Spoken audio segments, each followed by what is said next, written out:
p.m., PCSO, Pinal County Sheriff's Office Sergeant, initiated a traffic stop on Gansel and Pecan Creek area. The driver immediately refused to pull over and began committing felony flight, prompting a pursuit.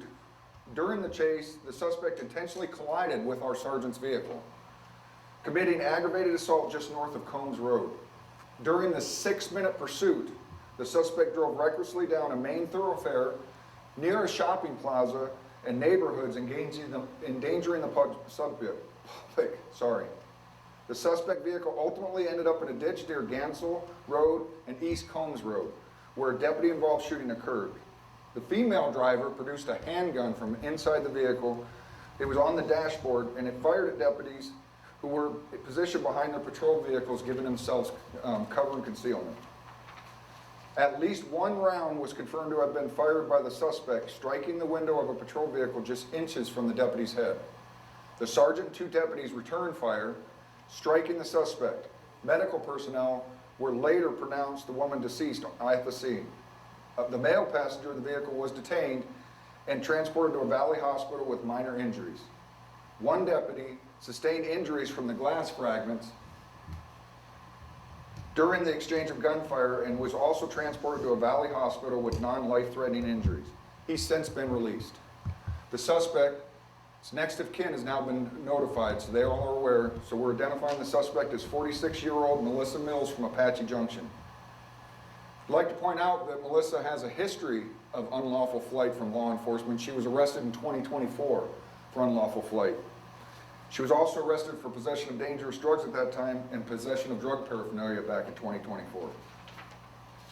The male passenger was arrested for a warrant for unrelated charges and booked into the Maricopa County Detention Center. Per standard procedure, the involved deputies, the sergeant and the 2 other deputies involved in the scene, are being placed on administrative leave so they can have time to decompress over the situation. It's stressful to everyone involved. This investigation remains active, and additional information will be released when available. That's all we have for the press briefing right now. If you guys have any questions, I'd love to take them. Sheriff, can you kind of describe what's on that picture behind you? Okay, yeah, absolutely. So this is the final resting place of the suspect vehicle. It started to drive off the road and ended up resting here. Deputy gets out of his car and is standing here. Confirms that there's a firearm on the dash of the vehicle. Sees the suspect reach in, grab the firearm, and then turn towards the deputy and shoot this round that went through the driver's side window. And actually, this bullet ended up striking the C-pillar on the truck. The deputy was here, returned fire. Sergeant was here, returned fire, and she's now deceased. What was the original traffic stop for? Do you know? You know, in situations like these, I just like to point out people that in the last 24 hours, we've conducted more than 100 traffic stops. This is the only one we're talking about because this is the one where the driver refused to comply with the traffic stop. Can you speak to the dangers that a chase like this and an incident like this presents to the public? I mean, people that were probably traveling along those roads. Yes, ma'am. It's a Thursday night, guys. Parents are, the weather was beautiful. This is a residential neighborhood where speed limit is 25 miles per hour. I think we can all agree that in a parking lot of a grocery store, the speed limit should be even less than 25 miles per hour. There's parents shopping with their kids. And so this driver had absolutely no regard whatsoever for the public safety. After fleeing the traffic stop, it said that the driver, she committed aggravated assault with her vehicle. Can you explain what that was? She purposely collided with the vehicle. These pursuits are fluid situations where you're turning corners. They're not like in the movies where it's just on a straight road down an interstate, and they're driving through different intersections. They're making corners. At one point, her vehicle got almost sideways with my deputy's vehicle, and she purposely drove into the vehicle and struck it. What goes into the decision of doing a pursuit like this in the last 6 minutes on a busy street, on a busy night versus, maybe calling off, trying to take the license plate, follow back up? What kind of decisions typically go into something like that? The decision is this is Arizona and this is Pinal County, and if you commit a criminal offense here, we're going to take action. Did the deputy know who the driver was after running the plate, or was this somebody that, did some sort of traffic violation, pulled over, or is this someone this deputy knew has a history of something like this, the passenger, The- you know, people she The, was the associated. driver does have a history of this, driving on a suspended license, fleeing from law enforcement, yes. And that deputy knew that as the pursuit was going on? The deputy's decompressing right now, and I'm not going to get into the specifics of any statements that he gave, other than the public safety statements that he gave. And you talk about the bullet just being inches, I mean, just how close was it to the deputy, to the sergeant, and, you know, just, it seemed like this could have been a much worse situation than the deputy. It could have been a lot worse. And you bring up a really good point. Glass from this bullet, the glass that this bullet caused went into my deputy's eye. It struck him in the face. That's the fragments that he received was from this bullet that was shot at him. So it was within inches of taking the deputy's life. How does that side do?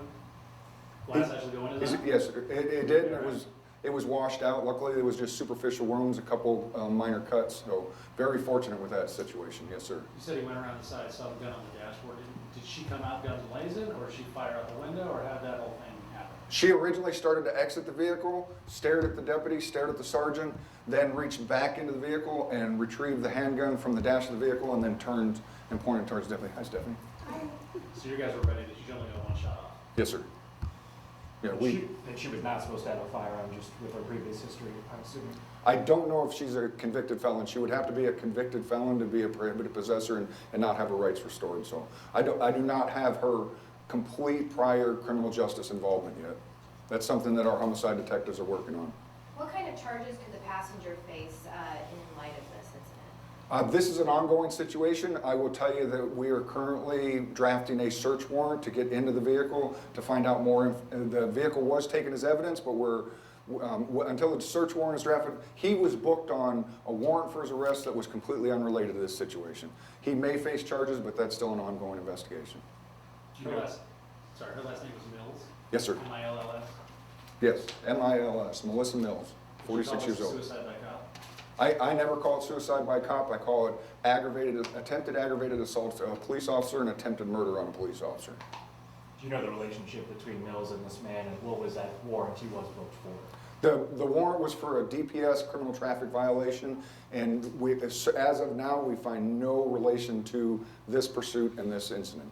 It's just an unrelated warrant for his arrest. Are they friends? Are they related? Do you know any connection between, you know, why they were in the car together at that point? No, we do not yet. No.